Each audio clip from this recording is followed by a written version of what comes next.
పరకాల కాంగ్రెస్ లో వర్గపోరు రోజు రోజుకు ముదురుతోంది. మంత్రి కొండా సురేఖ వర్గం వర్సెస్ ఎమ్మెల్యే రేవూరి వర్గం మధ్య వాగ్వాదాలు జరిగి రోడ్డెక్కి కేసులు నమోదైన ఘటనలు ఉండగా తాజాగా మంత్రి సురేఖ ఎమ్మెల్యే రేవూరి ప్రకాష్ రెడ్డి మధ్య ఫోన్లో వాగ్వాదం సోషల్ మీడియాలో చక్కర్లు కొడుతోంది. వరంగల్ జిల్లా గీసుకొండ మండలానికి చెందిన కాంగ్రెస్ నాయకుడు రెండం భరత్ విషయంలో మంత్రి సురేఖ ఎమ్మెల్యే రేవూరికి మధ్య జరిగిన చర్చ హాట్ టాపిక్ గా మారింది. కేసులు పెట్టించుకున్నాం, జైల్లోకి పోయినాం. దయాకర్ రావు అటువంటి వాడికే మేము భయపడలేదు. దయాకర్ రావు అటువంటి వాడికే మేము భయపడలేదు. మాకు అవసరం లేదన్న.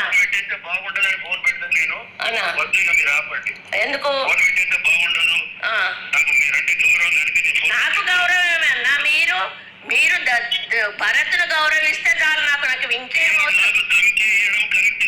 నేను అది కాదు, మీరు భరత్ గురించి చెప్పిన, భరత్ను తీసుకోకపోతే అది జరుగుతుంది అని చెప్పిన. భరత్ను ఎందుకు తీసుకుంటలేరు అని అడుగుతున్నా. రాజ్ కుమార్ ఎందుకు తీసుకుంటున్నారు అని అడుగుతున్నా. అరే అది మా మండలం, సొంత మండలం, అది మా సొంత మండలంలో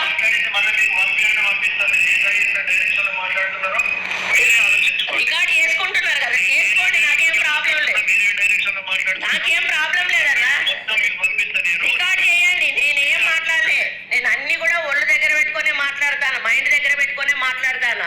రాజ్ కుమార్ ఎంటర్టైన్ చేయొద్దు, భరత్ ను మీరు కలుపుకోండి, పార్టీకి అక్కడ మేలు జరుగుతుంది అని చెప్తున్నా నేను.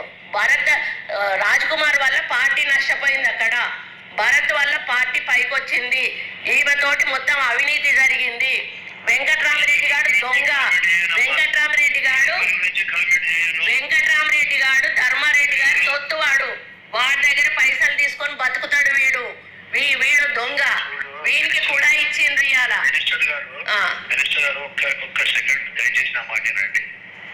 ఫోన్ పెట్టేయడం అనేది నాకు సంస్కారం అనిపిస్తుంది, బాగా అనిపిస్తుంది. దయచేసి అర్థం చేసుకోండి.